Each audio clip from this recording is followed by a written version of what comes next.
Olá, meus irmãos. A paz do Mestre Jesus esteja com todos vocês. Que Deus abençoe quem me ouve e que o Senhor Deus Todo-Poderoso possa se fazer presente através dessa palavra, falando no íntimo dos nossos corações.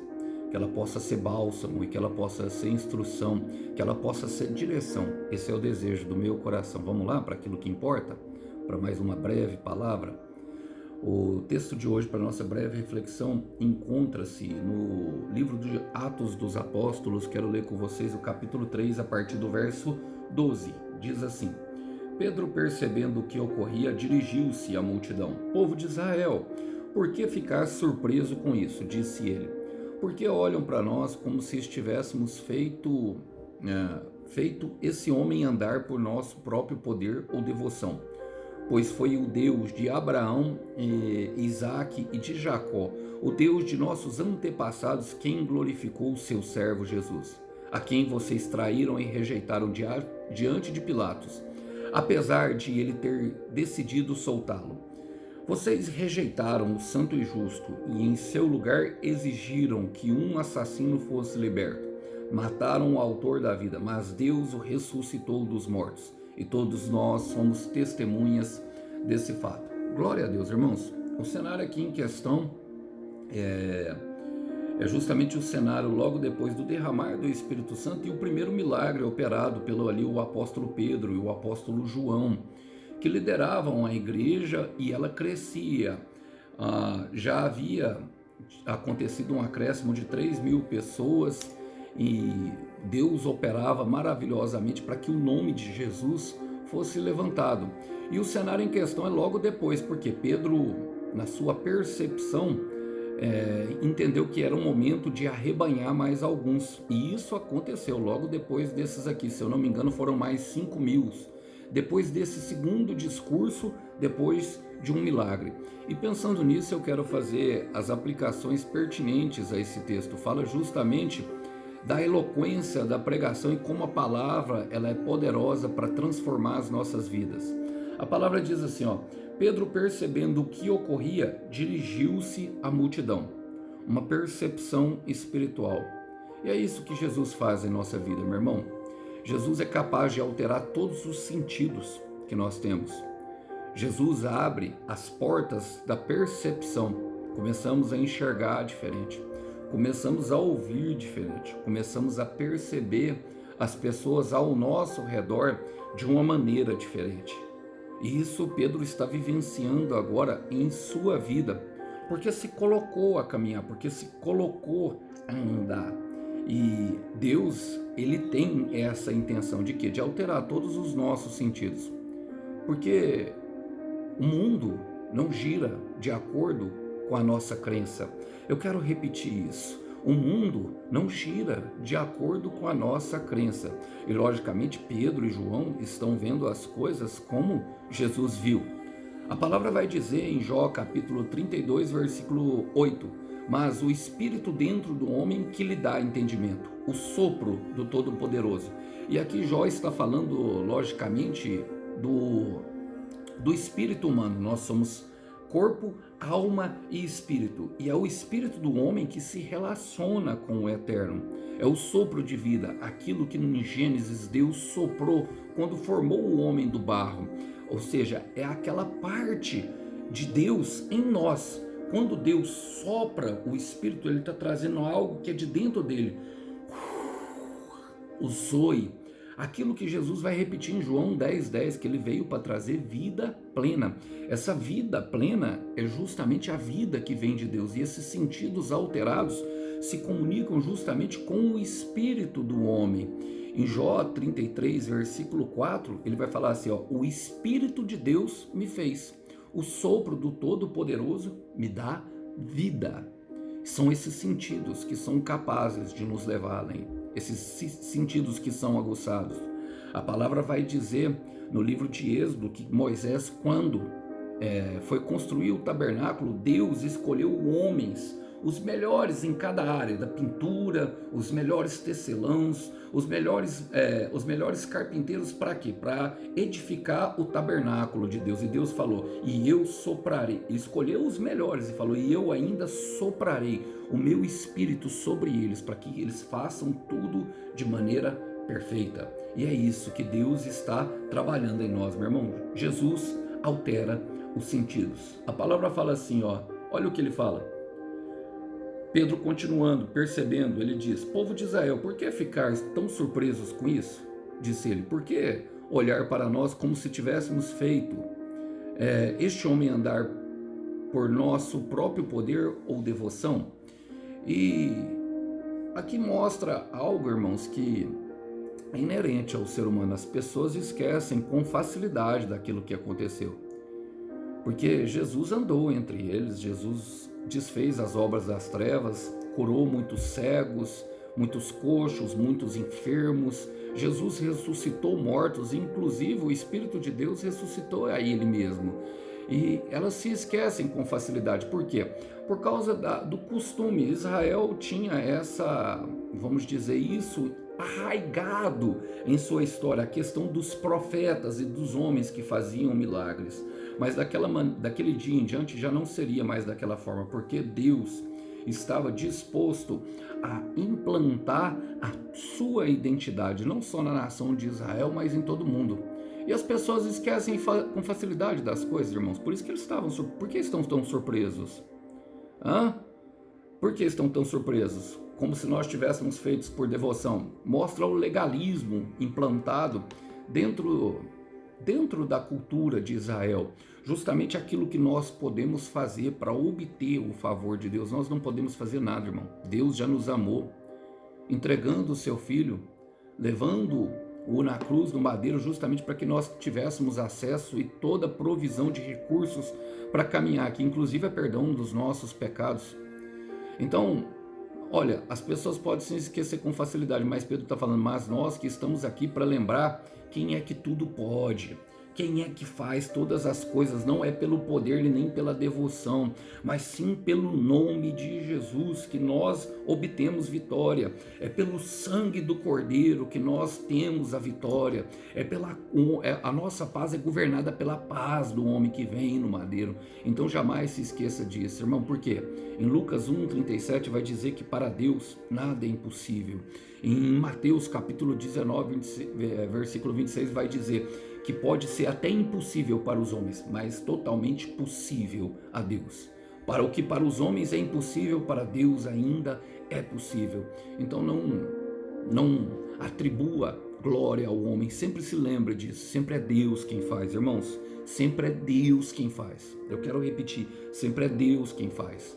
Olha, ele vai continuar dizendo, fala: pois foi Deus. E olha para você ver como ele tira a atenção dele e coloca: pois foi o Deus de Abraão, de Isaque e de Jacó, o Deus de nossos antepassados que glorificou seu servo Jesus. E aqui nós vemos na pregação dele justamente aonde ele quer chegar, irmão, aonde ele já está direcionando o povo de Israel. Porque, irmão, a fidelidade de Deus ultrapassa as gerações para ajudar aquele que serve. A fidelidade de Deus, irmãos, na vida de uma pessoa que serve, ela ultrapassa as gerações. Eu amo quando essa expressão, irmão, pois foi o Deus de Abraão, de Isaque e de Jacó. Por quê? O Deus de Abraão é o Deus que vem e faz a promessa. O Deus de Isaque é o Deus que vem e cumpre a promessa. A promessa para Abraão é que Sara teria um filho depois de 1 ano. E assim ela teve Isaque, que significa riso. E aqui nós já podemos citar Jó 8:21, e ele colocará em teus lábios os risos novamente. Ele encherá os teus lábios de riso. E o Deus de Jacó, Alisson, o Deus de Jacó é o Deus que dá manutenção na promessa. Ele encaminhou Jacó até chegar através do seu filho ali, até o seu filho ali no Egito, onde eles sofreram e se formou a nação de Israel. Então é o Deus que fica zelando pela palavra, é como fala em Jeremias 1:12, que eu sou o Senhor que vela para que a palavra aconteça. Então não se preocupe, porque a fidelidade de Deus, irmão, ultrapassa gerações na vida de quem ele serve. Eu quero trazer para vocês aqui Daniel, capítulo 4, palavras do profeta. Ele diz assim, para o rei Nabucodonosor. Daniel 4:3. Como são grandes os seus sinais, como são poderosas as suas maravilhas. O seu reino é um reino eterno. Eu quero repetir, o seu reino é um reino eterno e o seu domínio dura de geração em geração. E talvez seja por isso, irmão, talvez seja por isso, minha irmã, que você tem passado o que tem passado no processo. O que o Senhor vai fazer é de uma vez só. Descansa o teu coração nessa palavra. Não se turbe o teu coração, creia em Deus e creia naquilo que Ele está fazendo. Olha, saiba que não é aqui que eles vão concordar com isso. Por quê? Olha o que Pedro vai dizer, vai falar assim, o servo Jesus, ele fala assim, quem glorificou seu servo Jesus, a quem vocês traíram e rejeitaram diante de Pilatos, apesar de ele ter decidido soltar. E eu gosto dessa expressão, apesar dele ter decidido soltar. Por quê, irmãos? Porque verdadeiramente ele queria.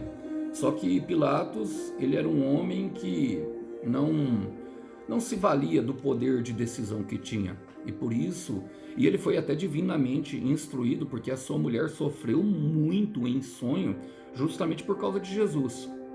Então, a gente percebe, irmão, que jamais o céu não age e sente da mesma forma que a terra. Vamos ler novamente, fala assim, a quem vocês traíram e rejeitaram. Trair, ação. Rejeição é um sentimento que nós sentimos de repulsa, muitas vezes até de nojo e de agonia por alguém.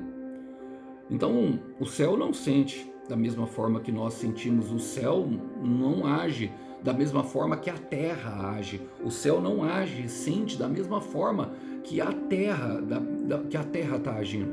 E isso pode trazer um descanso para o nosso coração. Por quê, irmão? Porque, como Paulo vai dizer para Gálatas, capítulo 1, versículo 10, acaso estou procurando a aprovação de homens? Ele faz uma pergunta que é retórica, e ele mesmo responde, fala, se eu estivesse procurando a aprovação de homens, não seria servo de Cristo. E é justamente pelo serviço que Deus mostrou a fidelidade, que Deus se apresentou a Jesus da mesma forma que ele se apresentou a Abraão, o Deus que promete, o Deus que cumpre e o Deus que dá manutenção na promessa. Por quê, irmãos? Porque ele ressuscitou Jesus. Jesus está sentado no trono, conforme Deus tinha prometido. Jesus é o rei do universo. Jesus governa as nossas vidas e ele tem a autoridade para fazer o que quiser, como bem entender. Ele não precisa perguntar nada para ninguém, irmão. Se ele quiser chegar, ele faz e faz. E se ele quiser que seja, assim será. Se ele não quiser que não seja, assim não será, porque ele é o todo-poderoso Deus, o rei do universo. E na sua mão está o cetro da justiça. Ele está sentado sobre o trono da verdade e da justiça. E por isso ele comanda.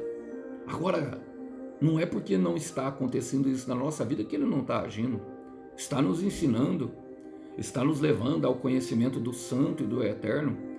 Agora precisamos aprender aqui que o céu não vai sentir e agir da mesma forma. E para isso que precisamos buscar, através das nossas atitudes, dos nossos comportamentos, de todas as nossas renúncias e principalmente da nossa fé. E da nossa fé prática, irmão. De uma fé que se coloca justamente num caminho aonde venha buscar a aprovação do Todo-Poderoso. Irmãos, em 2 Coríntios, quero ler com vocês, Paulo vai dizer a respeito dessas coisas. A igreja de Coríntios, ele fala em 2 Coríntios capítulo 10, versículo 18, eu quero ler com vocês aqui na versão nova, versão transformada, ele fala: quando alguém elogia a si mesmo, esse elogio não tem valor algum. O importante mesmo é ser aprovado pelo Senhor. E na verdade o elogio aqui está falando justamente daquele que se recomenda, daquele que tenta agir por si só, no seu crescimento, no seu progresso, na sua prosperidade. Não. O que ele está dizendo, o importante mesmo é ser aprovado pelo Senhor. O importante mesmo, irmão, sempre ser aprovados pelo Senhor. Na versão NVI vai falar assim, mas aquele a quem o Senhor recomenda. Vamos ler na NVI, fala assim, ó, pois não é aprovado a quem em si mesmo se recomenda, mas aquele a quem o Senhor recomenda. Ou seja, aquele a quem o Senhor olha. Isso que é importante e para isso que nós estamos aqui. Pedro continua aqui, irmãos, toda ministração, irmão, eu creio que toda palavra de Deus, quero fazer uma ressalva aqui, parar um pouco com vocês, ela tem uma finalidade, corrigir os nossos maus caminhos, mas mais do que isso, eu não creio que uma ministração ela deve ser só uma forma de apontar os defeitos da pessoa. Eu, quando ouço uma, consigo enxergar muitos em mim. Por quê? Porque Jesus é perfeito, irmão, bem simples. Eu não sou, nem tenho a pretensão de ser aqui. Creio que nós seremos transformados de glória em glória na perfeição do Mestre para ir morar com Ele. E essa é a finalidade. Esse é o propósito do Espírito Santo. Por isso é necessária a cruz, por isso é necessário tudo. Quando Paulo diz que as pessoas são inimigas da cruz, é que elas são inimigas do propósito de Deus. E agora, quando nos colocamos justamente nessa situação, quando ouvimos uma palavra, creio que toda palavra que vem de Deus, além dela apontar ali os pontos que nós devemos justamente corrigir, ela aponta a solução, irmão. Ela tem que apontar a solução, porque não adianta nada eu saber o que está de errado se eu não saber como fazer o certo, não é verdade? Então, Pedro começa a partir nessa direção, ele fala assim para eles, fala assim, ó, vocês rejeitaram o que é santo e justo, e em seu lugar exigiram que o assassino fosse liberto. O assassino está falando de Barrabás, irmãos. E aqui ele ensina algo poderosíssimo para nós. Justamente algo que nós já podemos alterar nesse momento. Toda vez que nós desprezamos, irmão, o que vem de Deus, automaticamente nós liberamos a morte. Toda vez que nós caminhamos na direção contrária da promessa, nós vamos libertar um assassino. E talvez esse assassino seja nós mesmos. Talvez nós estejamos espalhando morte. Toda vez que nós negamos a palavra de Deus e negamos o seu propósito, a morte vai andar de mãos dadas com nós. Toda vez que nós simplesmente caminharmos na direção oposta que Deus nos deu, o que nós vamos encontrar ali na frente é morte. O salário do pecado é a morte. A morte, a intenção de Satanás é justamente nos levar à morte. Jesus, pregando aos fariseus em João capítulo 8, fala assim, ó, vocês são filhos do teu pai, porque vocês mentem. E eu gosto porque ele associa a mentira, fala assim, pois o diabo tem sido homicida desde o início. Ele associa a mentira com a morte e a verdade com a vida. A mentira com a morte e a verdade com a vida. Então, é por isso que ele nos dá justamente a solução, irmão. Qual que é a solução? Andar em verdade, vir para a luz. Sempre terá, irmão, algo para nós fazermos. Sempre terá algo dentro do nosso coração para corrigirmos. E, logicamente, é através das nossas decisões. Eu gosto muito de um texto que está em Deuteronômio capítulo 5, no versículo 29, a palavra vai dizer o seguinte, fala assim, ó, quem dera eles tivessem sempre no coração a disposição para temer-me e para obedecer a todos os meus mandamentos. Assim tudo iria bem com eles e com seus descendentes para sempre. Vocês percebem que Moisés dá uma palavra inspirada pelo Espírito Santo de Deus, falando justamente da obediência, do temor a Deus, que passaria de geração em geração. E por que muitas vezes nós não obedecemos, irmãos? Porque os nossos pais não obedeceram. A nossa cultura, eu, por exemplo, nasci crendo na igreja católica, irmão. E convenhamos, né? A igreja, eu sei que tem pessoas que servem lá dentro, em verdade, como em todos os lugares. E a igreja evangélica não fica muito longe, não. Ela tem os seus ídolos também. Tem as igrejas também, irmãos, que são bíblicas, e a igreja como a igreja do primórdio, como essa aqui, é essa igreja que representa, é essa que nós devemos seguir, a do primeiro tempo ali, depois que Jesus ressuscitou, a dos primórdios, os primórdios da igreja, essa é a igreja que nós devemos seguir, uma igreja bíblica, apostólica, não romana, não, ela tem a influência romana, irmão. A irmã Luzivana até falou sobre Constantino e a questão do Natal que está chegando. Isso tudo é uma influência. Nós nos movemos em direção a isso, você pode perceber. Parece que muitas pessoas sentem tristeza nessa época do ano. Uma das coisas que Deus me libertou, irmão, foi justamente de datas. Nos meus últimos 3 aniversários, tirando os meus filhos e a minha família, ninguém me deu parabéns. E o Leandro, meu amigo, eu lembro quando eu tinha Facebook ainda, tirei do Facebook o meu aniversário lá e eu tirei propositalmente. Porque todo mundo dava parabéns lá, né? Aquele fingimento, aquela falsidade. Mas ninguém pergunta como é que você tá, irmão. É assim que a gente se move. A gente não. Todo mundo dá parabéns lá, irmão. Ninguém tá nem aí, sabe? Se a pessoa tá precisando de alguma coisa, ninguém se importa. Ninguém se importa. E quando nós negamos isso, nós estamos liberando o quê? Um assassino. Um assassino. Agora, é justamente sobre isso que ele está falando aqui, Moisés. Por quê? Porque tudo iria bem se nós temêssemos e se importássemos verdadeiramente um com o outro, se nós andássemos de mão dada como verdadeiramente deveria ser a igreja. Agora, a palavra-chave desse versículo é justamente essa: quem dera eles tivessem sempre no coração a disposição.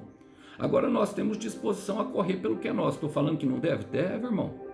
Mas nós devemos parar também para olhar para os outros, para se importar como Deus se importa conosco, como Jesus se importa, como Jesus veio aqui para nos ensinar a viver. Não é verdade? Estamos tão preocupados com os nossos desejos, com aquilo que é nosso, que esquecemos de olhar para o lado. O mundo é muito mais que o nosso umbigo. Eu quero repetir isso: o mundo é muito mais que o nosso umbigo. Sabe, a gente precisa mudar o foco do visão, ajustar as lentes do amor, abrir o vidro do carro e perguntar, entender se as outras pessoas estão bem. Deus às vezes está querendo curar alguém através da cura. Até eu não vou mencionar novamente não, porque senão fica chato. Deixa quieto, lembrei de algo aqui, mas é sobre isso, irmão. É sobre justamente ter a disposição no coração de temer a Deus, de andar de mãos dadas e viver em amor. Porque quando andamos, a lei de Jesus é o amor e a paz, irmãos. É a paz que nos governa, e a lei do mestre é o amor. Amai uns aos outros como eu vos amei. Isso implica cruz. Olha, eu quero seguir adiante para terminar, porque ele fala assim, mataram o autor da vida, mas Deus o ressuscitou dos mortos. E por que mataram o autor da vida? É algo que nos chama, que nos salta aos olhos e nos chama a atenção, né, irmão? Por quê? Porque se Jesus é o autor, ele é quem... Ele é de lá que... E eu falei sobre isso ontem. Ele é oriundo, nossa vida é oriunda dele. Dele vem o zoe de Deus. Agora, é justamente pela permissão que ele deu para mostrar. Jesus, na sua vida terrena, fala muitas vezes, irmãos, é necessário que o Filho do Homem seja entregue em mãos humanas e seja traído. É sobre isso. Por quê? Porque senão as pessoas não acreditam. Não acreditam no que, Alisson? Que ninguém tem poder algum sobre aquele quem Deus decidiu abençoar. Ninguém tem poder algum sobre a vida. Ninguém tem poder algum sobre as coisas. O único poder que nós temos é de decidir, irmão, se nós vamos escolher vida ou se nós vamos escolher morte. Jeremias 21:8 ele vai dizer: escolha hoje entre a vida e a morte. Deuteronômio 28 fala: escolham para a vida, para que sejam abençoados e a bênção persigam vocês todos os dias da sua vida. Agora escolham para a morte e sejam amaldiçoados até a 4ª geração. E nesse momento nós percebemos, irmão, que ninguém mesmo, só o Senhor tem o domínio dessas coisas. Se um homem vem e mata e ele ressuscita, qual que é a mensagem que ele está dando para o homem? Você pode fazer o que quiser para parar, mas se eu decidir abençoar alguém, se eu decidir que ele fica vivo, é eu que decido. É isso que Deus está dizendo para a humanidade através disso. Ninguém tem poder algum sobre alguém que Deus decidiu abençoar. Isso é ilusão. As pessoas têm uma ilusão. As pessoas têm uma ilusão sobre isso. Nós não estamos no controle. Quero ler com vocês Lamentações capítulo 3, versículo 37, um versículo poderosíssimo. Guarda ele em teu coração. Quem poderá falar e fazer acontecer, se o Senhor não o tiver decretado? Ninguém, meu irmão. Agindo Deus, quem invalidará? Agindo Deus, quem impedirá? E mais do que isso, a palavra fala assim, para terminar: E nós somos testemunhas desse fato. Então o que Deus fará, irmão, e ele está falando nós, não só João e Tiago, todos eles viram. Pedro, o que está fazendo nessa pregação é chamando à memória tudo aquilo que aconteceu. E eu quero convidar você, meu irmão, quero convidar você, minha irmã, a trazer à memória tudo aquilo que Deus já fez na sua vida. Esse momento de agonia não é o fim. Então será escancarado para todos verem, ficará estampado, haverá testemunhas do poder de Deus em tua vida quando ele terminar a obra. Somente siga em frente. Olha, eu sei que muitas vezes nós cansamos, mas peça força para Deus e vá mesmo que rastejando, porque o Senhor é poderoso para soprar vida em teu coração, para que a missão que Ele colocou diante de ti seja cumprida, porque fiel é quem te prometeu, meu irmão, fiel é quem te prometeu e ficará escancarado. Lucas 9:43 vai falar que todos ficaram admirados com a grandiosidade do poder de Deus. E é isso que vai acontecer sobre a sua vida. Saiba que Deus tem mais a fazer na tua vida e que aquele que começou a obra vai terminar. Não tem projeto inacabado no céu e só acaba quando ele decide. Que os irmãos possam ficar com essa breve palavra. A paz do Mestre. Tchau, tchau.